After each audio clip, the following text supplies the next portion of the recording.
Hello. I hope you guys are doing well, and we're going to begin with week 12. And this week has a slightly different name that what I had originally named it, because we're going to incorporate a little bit of the international style. That is what would have been covered last week. It was partially covered with the film, which I thought was excellent. But we will review that a little bit and incorporate what we learned in the film and add a couple more things. And then we're going to move on to postmodernism. So I want to start by analyzing the type or the two typefaces that we have here. It doesn't matter what they are called. The top one is Helvetica. The bottom one has a really complicated name that is impronounceable, in my opinion. So we will not try to call it anything, but let's simply say that it's postmodern. And what would make one international style and one postmodern, or the other one postmodern? In the international style, which is the Helvetica, we have a sense of logic, a sense of order, legibility and readability as the core objectives. We can tell that the type has a regularity. There is a sense of repetition. The way the letters have been designed, the similar letters, so like, for example, the O and the E, and the T and the I, the T and the capital I, they have the same core shape, right? They are also not monoline, which is interesting, right? In more contemporary typefaces, we have them, they are monoline and monospaced, but Helvetica isn't. It has been handcrafted literally so that certain parts are narrower and certain parts in a letter are not. It has this little fancy, I don't know what to call it. There is the I believe, of the letter. And so it has really been handcrafted and well thought out, right? It is not automatic in any way. I have to tell you that in this version, which is the one I could type with the computer, the letters are a little bit more spaced than they would have been in the original version. The reason for that was that the linotype technology that was used to create the early Helvetica really did not allow for that much, or rather, I mean, it did allow it, but it was it's just less space, right? Less kerning. And so the letters feel more compressed. In this version, they are a little bit more separated. Nevertheless, it's still, it's just a very safe typeface. It makes an impression because of its solidity, right? It has that kind of solid look to it that is so, it gives you a sense of certainty. And I think that continues to be the case. Whereas this is completely different. The separation between the letters, the kerning, is irregular, right? This is actually when you type the word postmodernism with this typeface, this is what occurs, right? So there is clearly, it's programmed to behave in this way. One thing that we have, for example, is the square dot of the I here, and then the circular, or rather oval, different things, right, that make it less cohesive. And that is, of course, intentional, right, in postmodernism, because postmodernism is a rejection, literally, of this uniformity and logic of modernism, high modernism, as we call it. So we will talk about that throughout this lecture. But let's just say that international style is often another term for high modernism, which is the point at which modern art kind of becomes really established. Modern art, modern typography in this case, becomes really established. And as a result, it becomes the dominant discourse, right? And which is why Helvetica eventually was rejected, as we saw in the film. And so we'll begin with that. So we will begin to discuss how we went from the Bauhaus, which was an early form of modernism, right, in terms of typography, really the most cohesive, right? There were others such as Dada and Futurism and Art Deco, But by the time we get to the Bauhaus, there's an intention of design that makes the typography and the style as a whole much more cohesive. So we have that, but then that is still not quite as refined. It's still quite experimental until we get to the international style. So we'll see how that happens. Now, I want you to look at this and then think about this, right? So we are looking here at Typography News. This is by Chiholt. And you can see how this typeface here is not really that different from Helvetica, right?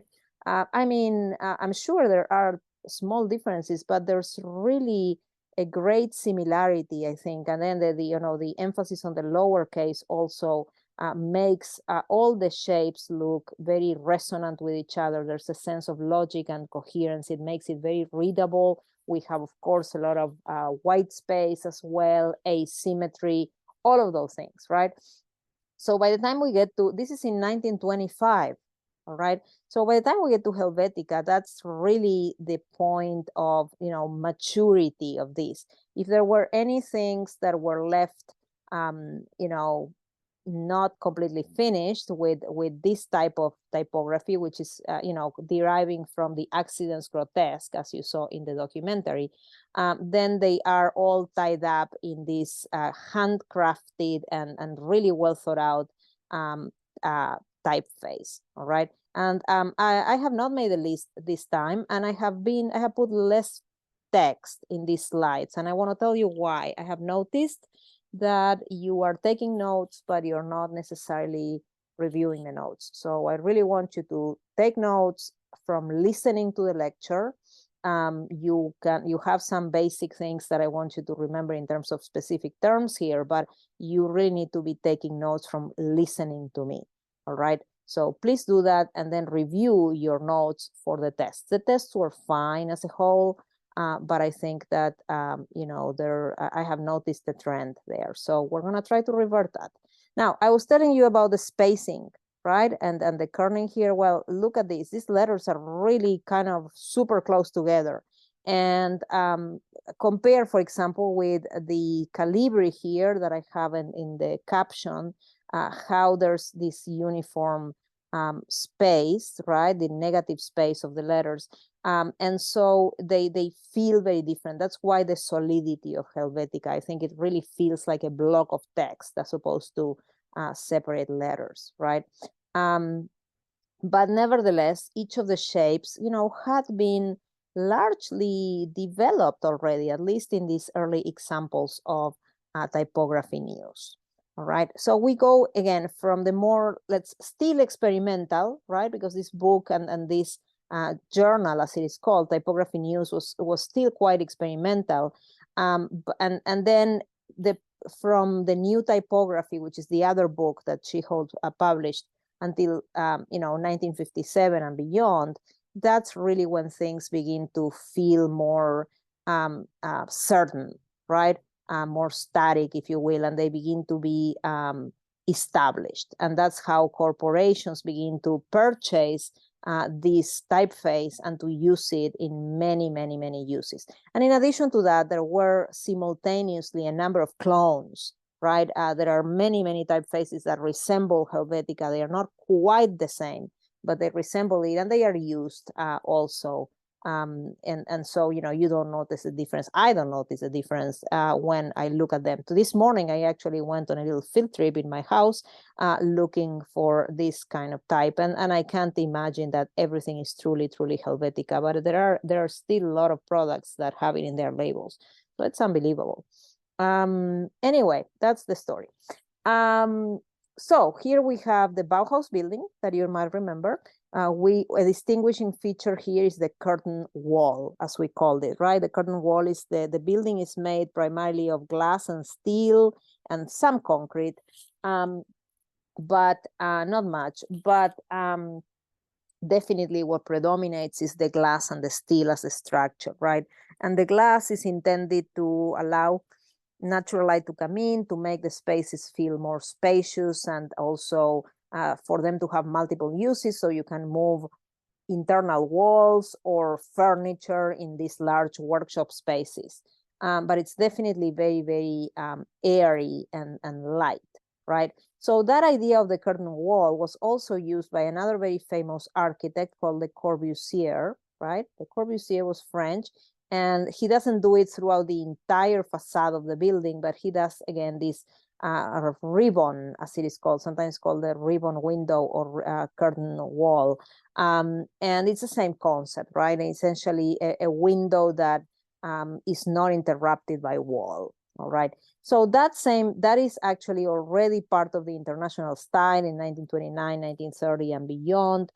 And it finds its most prevalent expression in buildings such as these ones. This is Mies van der Rohe. Mies van der Rohe was the last director of the Bauhaus, right? I mean, there were several. Gropius was one, the most famous for sure, but the last one was Mies van der Rohe. And he moved to Chicago when the Bauhaus was finally closed in Berlin. And then he became a very important architect in Chicago, and he designed this building, which is these towers of glass, right? Like the ones we see in Atlanta even today when we drive. I mean, they are not quite as rectangular prisms as these ones. They have more, perhaps, different shapes, but they still derive from the same style. The whole idea of having glass and steel, and again, an open lower level that where you can walk in, right? And these columns here, they're called the pilotis, and we see them here as well. Don't worry about that term. At any rate, this is the international style. And the main thing about this style is that it prevails and that it continues to be developed and that it's used in all cities of the world. It doesn't mean that all buildings look exactly like this, but really there are many, many, many of them, right? So there are no radical changes. So the international style in architecture, and architecture is always connected with typography, is that we have these styles. This style, it has a few elements that is international, that it occurs, that it's repeated with variations, but there are no significant disruptions of this orderly style. This idea of form follows function, of clarity, of logic, of readability, etc., that we have been discussing, right? So from there, we go to the corporate businesses, which of course use typography and branding to define themselves. And these are some of the most famous logos that respond again to these solid typefaces, right? And in this case, some of them, like this one, is actually Helvetica. This one is to some extent, right? The E and the D are the fact that they are touching each other, that is obviously the logo itself, right? I mean, even though the letters were close to each other, they didn't actually touch each other like they do here. Here we have again the logo of Bell, right? And there are many logo designers, like such as Saul Bass. This one is a little different because the O, as you can see, is a perfect circle. This really derives more from a geometric typeface like Futura, all right? But nevertheless, they still all resemble this family of logical, readable, legible typefaces that make a statement, right? That are very strong, and they look great.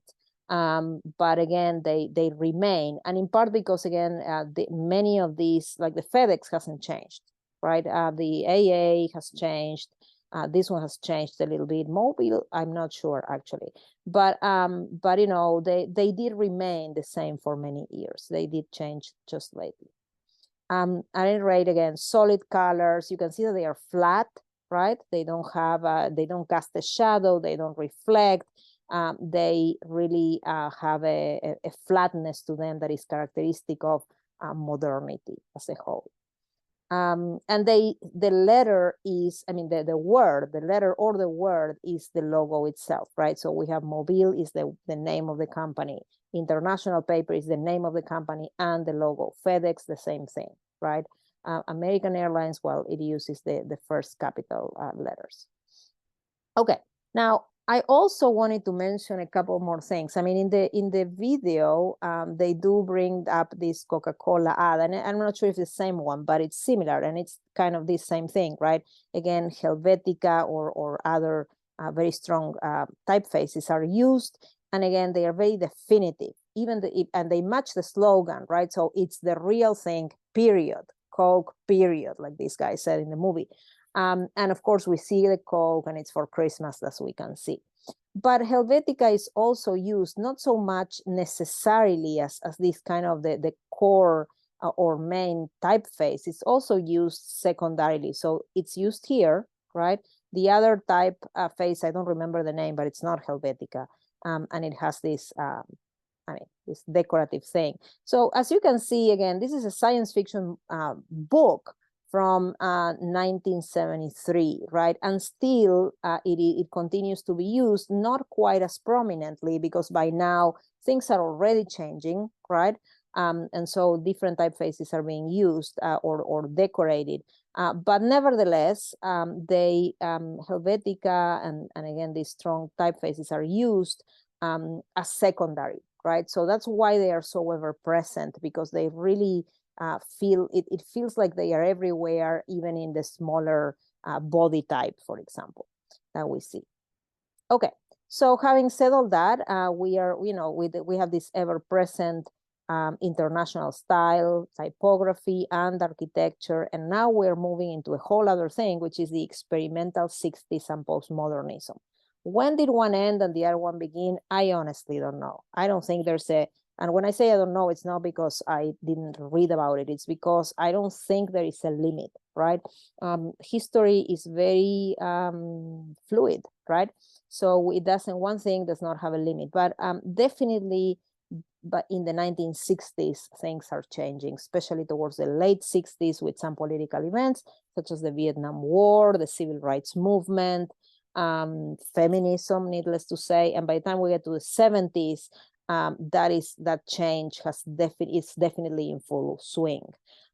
So that's when we begin to have a much more intentional postmodernism, and by which I mean not just experimenting, but an intentional reverse and attack of the international style, right? So we'll begin to look at some of these things. Psychedelic posters. So we, in the East Coast of the United States, is really where the big companies were at this time.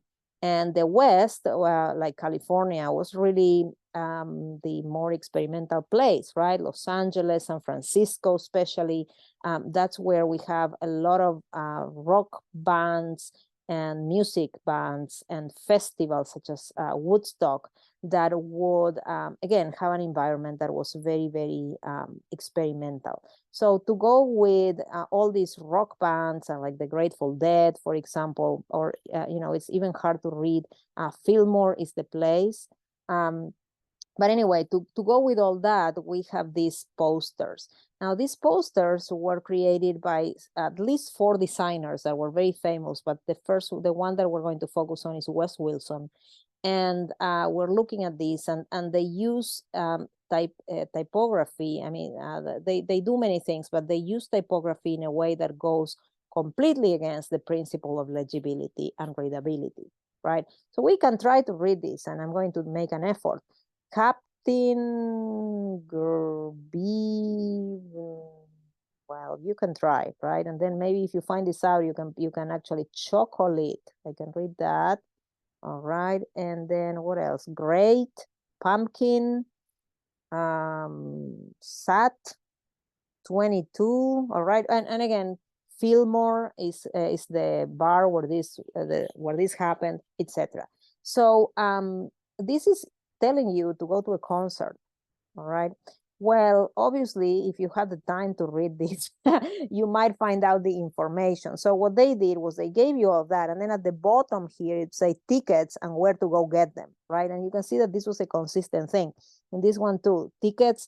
And actually that's written with, if not Helvetica, with a sans serif type, right? That you can actually read, and it tells you logical information, right? So tickets again. But the poster itself is completely against all of those principles. Now, they are fun to look at and beautiful. We don't need to read them, in my opinion, but they really, defy, let's just say, the typography of the period. Most importantly, they evoke an LSD trip. right? This is what is the speculation, that the idea is that this woman, for example, has this these eyes gazing into somewhere away from the work, and that essentially she's perceiving reality as twisted and distorted because she's probably on drugs, right? Now, that's not a far-fetched idea, but they look very, very beautiful, right? Sometimes they use other shapes. The peacock, interestingly enough, it's a symbol. It's an animal that was associated with the aesthetic movement, right? With the idea of art for art's sake and pleasure. So it's not surprising that we see the peacock here. And also we have the sense of pattern, right? Creating a sense of pattern with this dress that again is very flat and decorative, and it creates an image next to the text. Clearly there's no photography here, right? I mean, not even this. This is inspired on a photograph, but it's not a photograph nevertheless. So psychedelic posters are very, very interesting. And if you take pop art with me, you'll hear a lot more about them. They are inspired in Art Nouveau, right? So it's not, this had already been used in 1903 in the Secession group. You might remember the Secession group when we talked about Art Nouveau. It's the, oh God, Austria. They are in Austria, right? So this is the S of secession, creating that whiplash line that we discussed. And this is the text, incredibly difficult to read, right? And so this is actually the same, if not very similar type, but it stretches and it shrinks and it stretches again, creating these curves, right? And of course, again, Art Nouveau in France had used to women that again would look very charming in this beer advertising, but nevertheless, it here definitely looks more like the Austrian version. So the Wes Wilson and the other designers had inspired themselves, right, in these letters, and then they take it to another level by exploring them. There are many, many, many psychedelic posters that are very, very interesting to read. Also, the use of color, right? I mean, if you remember and I have something to compare here. If we look at, for example, the use of Helvetica in this case, or any kind of very rational design, it uses flat colors that are striking, but they won't go for the greens and the blues and the purples and the oranges, right? It's usually red, black, and white. And then occasionally some other very contrasting color, but because contrast is very, very important in legible typography. But here, because legibility is not really a concern, or is not a core concern, definitely the freedom to use color becomes much more open, right? So we see that. Okay, and I don't think I need to elaborate it. One is very clear, the other one isn't. All right, so with that, we also see other phenomena, right, taking place. There is this particular design studio called the Pushpin Studio. I find this very fascinating. It's a studio, experimental, where the designers, Seymour Schwartz and Milton Glaser in particular, are essentially allowing themselves to be influenced by everything, right? And this is really the key factor here. It is because, again, when these designers were so entrenched in their idea of legibility and readability, and they had this set of typefaces and design formulas, ultimately, that in a way they go for a kind of repetitive style, right? They are using it over and over. They are not really they rely on the idea of good design, on the idea that there are these timeless forms of design that are good, that are time tested and proven, and why change, right? And you heard the interviews in the movie, and you probably know what I'm talking about already. So that idea again of why change, and that's a very attractive idea, because sometimes we just like that we like what we like, and we don't really care to change. But nevertheless, these younger designers feel that they want to accept influences. And so they go to, you know, explore around the city, and they find these wooden letters, right, that were, I don't know, they were sold, you know, in places that, I don't know, places maybe like the flea market or Goodwill or things like that. And they go and find them, and then they begin to experiment with them, and then they of course begin to actually intentionally use them with a certain idea. So if we are analyzing this, and by the way, this is a single, like a flyer, right? It's a single spread, and I broke it in two here because it was very small and narrow, just to show you. But look at this, it says puzzles, right? And look at the Z. So the Z is large, is bigger, first of all, combining the different sizes, but then it has this kind of fancy wing, I guess. It's really how I define it, right, in here. And then we have these combinations of, again, sizes. This is a very interesting thing. So in the letter, you actually put another word in there. This, again, the wooden types, right, that look from the far west, right, changes in size. Again, it's very experimental, right?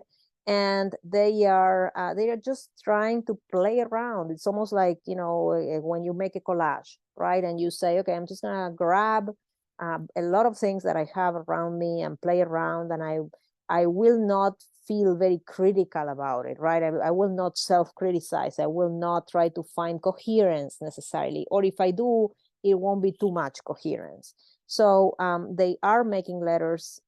I mean, they're making words with the letters, but at the same time, they are not necessarily trying to mold them to all the same size, or you know, to be completely coherent. There is a little bit of black letter in here, right, as well. So lots of things that they're just experimenting and ultimately playing around with things they find. Okay, so that is what they do. And where are they bringing that from? Well, partly because of the sources that they are finding around, and because they are interested again in experimenting with something playful in a collage style. They obviously, and their works obviously have sources in 19th century typography, right? That we looked at. We didn't look at this example, but I just brought it anyway. A general example of a Theatre Royal Sunderland, to just give you an idea of, again, just the use of type, right? Here we have our handy dandy John Sanger and Sons, and the Dada, right? Now, the Dada, we could say, were more experimental and intentional, and they were, right? They weren't, however, they didn't feel like graphic designers. The Dada were, I mean, they were just people. And if something, they were artists and poets primarily. They were working with language. And type is something that they do kind of as an extension of their playfulness and experimentation with language, but they are not really being typographers, right? They are not being type designers by any means. However, by the time we get to the Pushpin studio, these designers are really trained designers who are breaking the rules, right? And in an intentional way. So we can see again that they are drawing inspiration, if you will, or they are drawing influence from 19th century and Dada, but ultimately they are treating this as an intentional design, right? As a breaking of design rules. Milton Glaser in particular is the most famous one of them all. And he did, once he left Pushpin studio, you know, like a lot of the studios were experimental. So eventually the designers split. He began to to work with bands and with musicians and artists. And he's very famous for one poster that you have, one of you or two of you rather, will analyze this week for your discussion post. But I also really, really like this one. It's about Aretha Franklin. And you can see how he makes a drawing, because he was an illustrator, right? And he also designed this typeface that it was called Baby Teeth typeface. I just like the name as well. Very geometric, but blocky, right? And largely, I mean, it's not unreadable, I think, but he has had to add from the original one, I'm sorry, from the original one, which was just the shapes, right? The triangle for the A, the circle for the 0 here, and presumably for the O, no, the O, yeah, they are the same, right? The O, the 0, and the O. You know, for each of these things, he has then, for a poster, he actually added some other line to emphasize, you know, to give it a little bit more clarity, perhaps, and also to vary the color, and not make it as blocky. But nevertheless, it really breaks all the rules, right, of legibility and readability. And the poster is very colorful and, of course, pays homage to Aretha Franklin, right, who was a female and a Black artist in 1968. So this is also important. This is why in the video they speak about Helvetica being ultimately a politically charged typeface, because it was used by corporations, right? So, you know, in a way, almost like using a different style to bring attention to a Black and a female artist at this time is making a statement in itself. So this is an experimental type that ultimately will, you know, is trying to say something, right? This is intentional. It sounds funny almost that, you know, these things could be so meaningful, but in the context and in the circle of artists and typographers, this actually means something.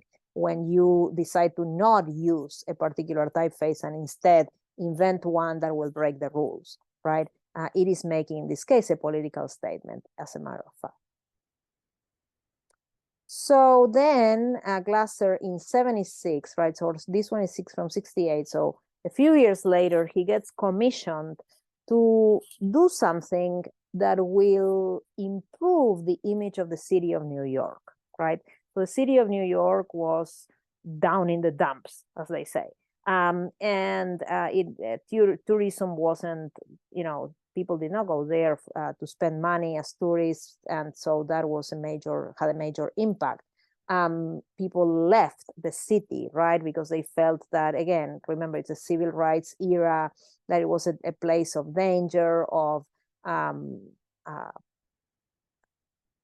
demonstrations, and again, politics, and they go to the suburbs, right? So the city becomes impoverished, and the city hall decides to do a whole campaign, which consisted of a song, a text, and the logo, right? Or the rebus, as it is called. Well, anyway, it's this. So they commissioned Glasser to do it. And this is what he came up with. Supposedly, he was riding a train, and this came to him, right? Obviously, that doesn't happen that way, but nevertheless, that's what happened. So he ended up using a typeface called American Typewriter, which had just been created a couple of years before. And it's a slab serif, right? A slab serif, because the terminals here they're not square actually, but they are rounded, but nevertheless they are flat, right? So they don't end up like a regular serif. And it has this warmth to it, I would say. And in the way that they are drawn here, I will show you the next thing, the buttons. Here it's a little bit more structured, right? Because it's printed by a machine. But if you look at them here, they are slightly curved, right? In these terminals, they are really like, they are rounded and slightly curved. So they have a kind of a handmade human thing about them that, again, takes away from that kind of machine-like look, right? That very functional, mechanical appearance of the sans serif of the international style, like Helvetica, right? So very, very different. And of course, it says it has a heart, right? I mean, it's about feeling. You love a city, right? You love the city, you feel a sense of identity. It's not about, hey, I'm advertising a corporation. It's about this I, right? That you put on this pin, and in a way you feel identified with that. And because this has become such a widespread thing, not only with this particular statement and logo, again, we do it all the time. The whole idea of the graphic t-shirt is a postmodern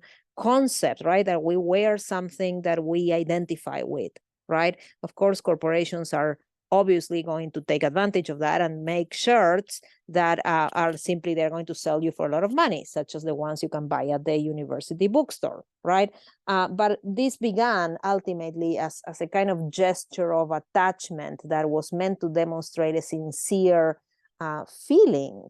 And that's why the typography used has to feel more human, right? And more handwritten. And it still obviously is not entirely handwritten. It doesn't have to, because it is going to be mass produced and it has to look neat.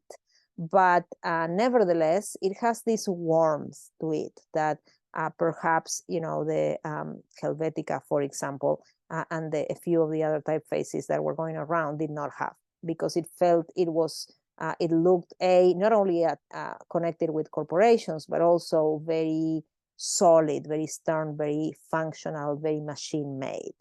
Okay. All right. So we have that.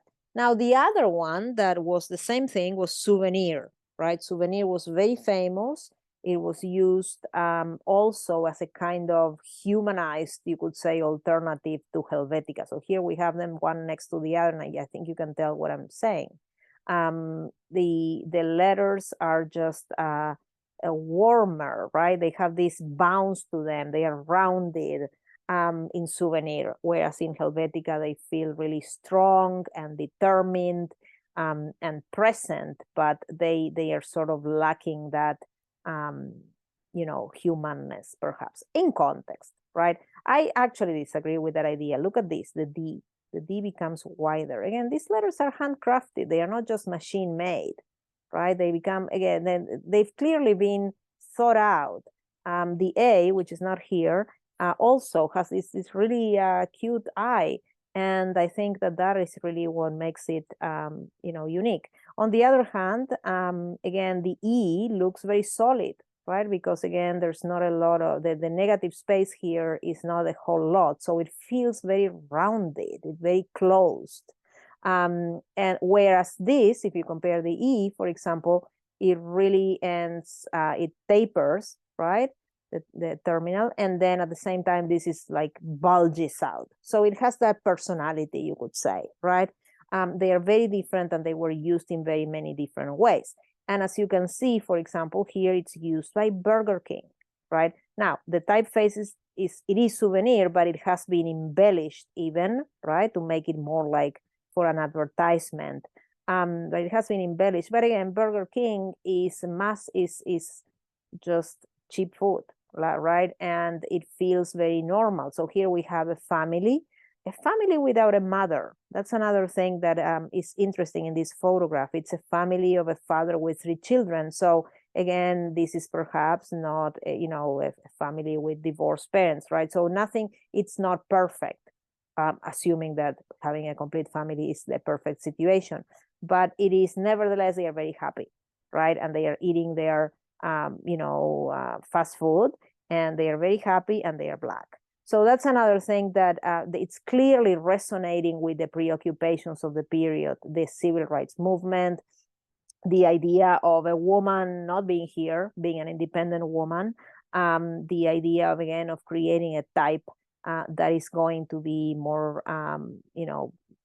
friendly and approachable, right?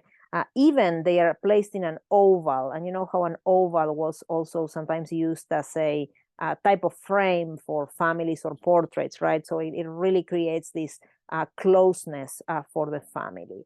So all of those things actually tell us how typography is increasingly becoming associated with a meaning, right? Even if it's neutral or if it doesn't have fancy things about it, it is still very it communicates in an intentional way. For the sake of contrast, here you have several uses of Helvetica, first of all, and also not always Helvetica, but nevertheless a kind of typeface that is definitely solid looking, right? And logos are repeated, right? Again, the same thing. Crate and Barrel, Lufthansa, Jeep, they really are all meant to stand out, and the word and the logo are the same, right? They are made in this way.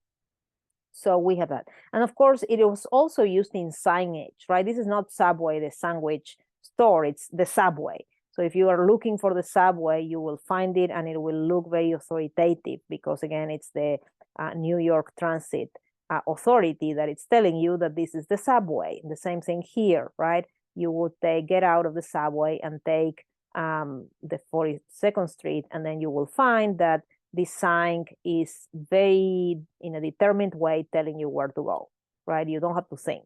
You just do it. You go where you are told to go, or where you, well, you choose to go where you go, but it's a very assertive expression. All right. Now we're getting to the end, believe it or not, and we go to what truly is postmodern graphic design, right? So we're going to Paula Scher, and this is actually the 1990s. She did a lot before this, but this is, in my opinion, by far her most interesting contribution to graphic design. And it has to do with these posters that she made for the Public Theater in New York, and they are just like nothing else, right? Even though they clearly are connected with prior movements. So that is what we're going to do. We're going to try to connect these new forms of expression with prior forms of expression.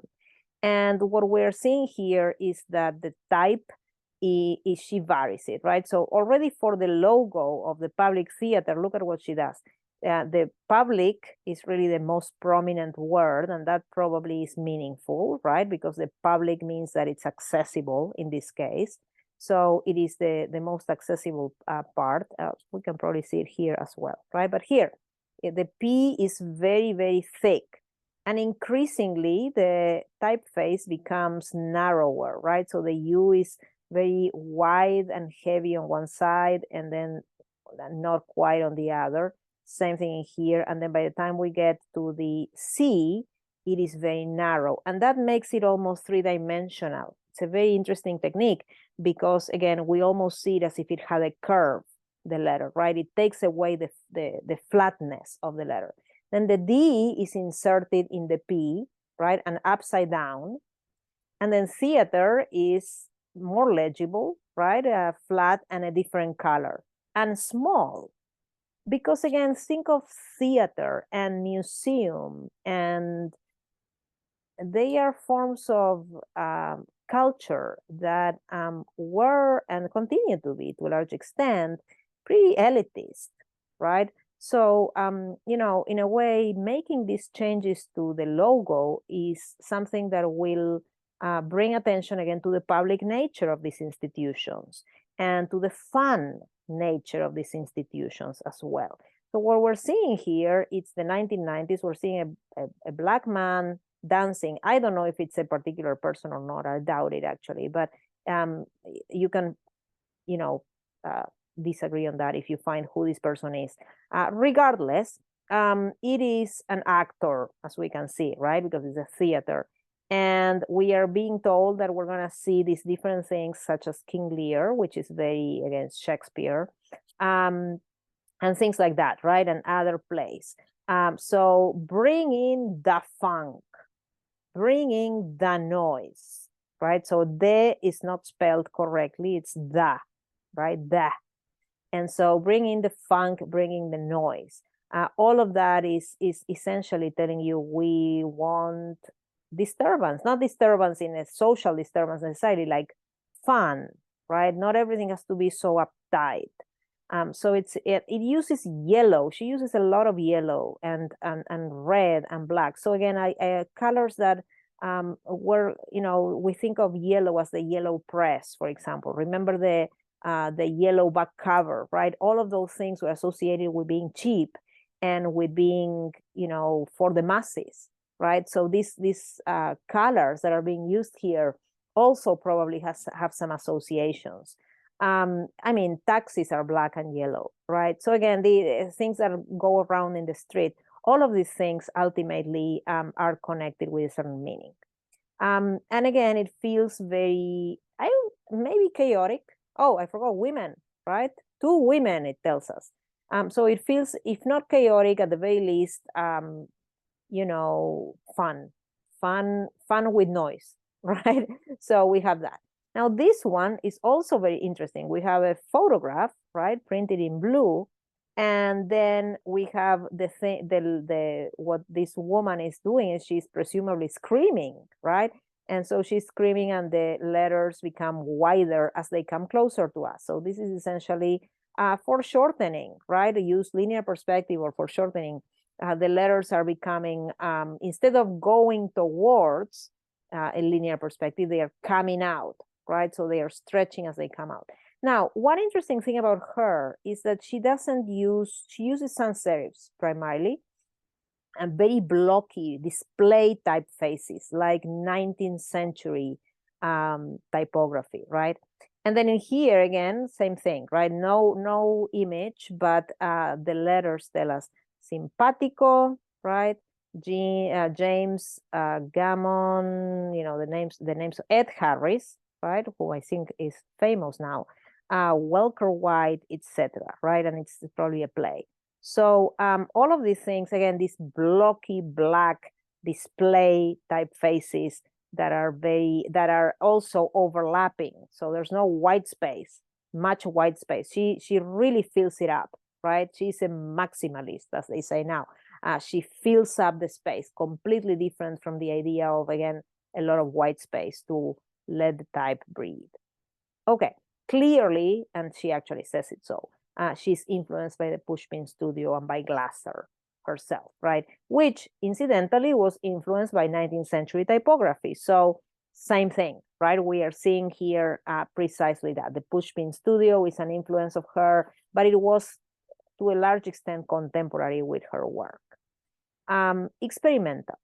Okay, now she's also influenced clearly by Russian constructivism, right? If we look at the examples that we looked at in class, we have the use of photographs overlapped with photographs that are actually not sharp, right? They're not very sharp. They are overlapping with type. We have that shrinking, and in this case, it's the opposite, right? So in this case, the Ausstellung, which means exhibition, Russische Ausstellung means Russian exhibition. So that is shrinking. It's getting this idea of the type going away. But here it's really coming towards us because she is, of course, presumably screaming, right? Or at least shouting. We also have, again, the broken image, the dancing figure, if not dancing, at least moving forcefully, and the typography making shapes, right? Like we see here, the same thing. I mean, it's shrinking and widening, and here we have it in a circle, shrinking and widening and creating movement. And this brings me to a point that is very important. Modernism, right? So the early modernism that we're talking about here, we're talking about 1929, 1930, more or less. This is the time of, again, the Soviet Russian constructivism, the agitprop. And nevertheless, this is still very much in the spirit of the earlier avant-garde experimental modernism. It's not quite the high modernism of international style, right? It is really still very much that really energetic, experimental style that we associate with Russian constructivism, right? And so she's clearly influenced by that. The attitude. Now, the emphasis here is politics, right? I mean, this Rodchenko and who was the other designer? I can't remember his name right now, but nevertheless, Rodchenko, he is really trying to communicate the political message, right?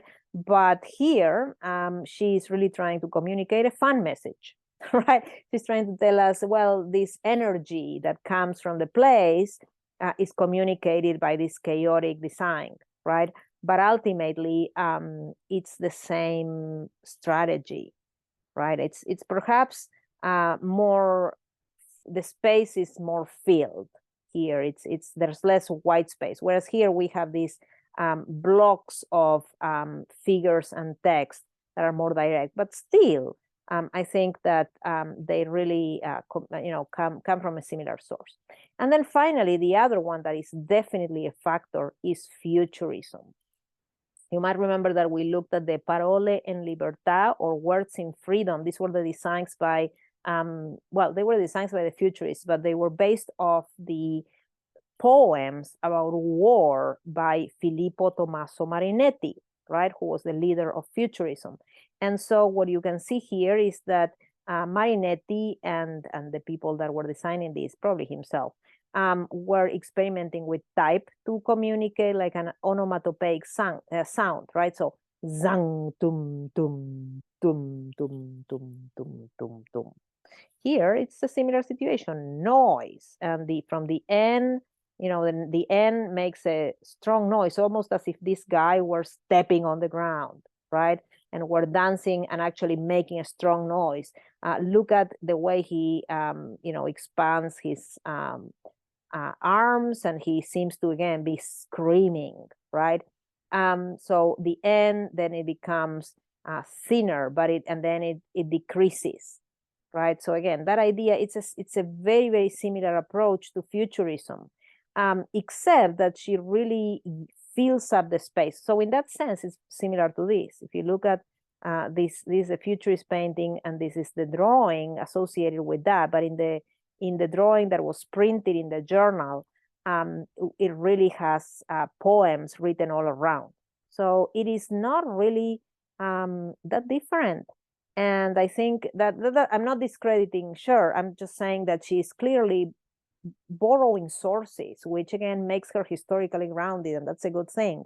At the same time, she's integrating photography, which the Bauhaus and the Russian constructivists did, this idea of photography. Now, integrating photography in design was not so new at this point, but still she is not really just putting type in there, which again, corporations, as you might have seen, they tended to simply make their logo with the word, right? They didn't necessarily add a nice, pretty little drawing for the most part. They just used the word.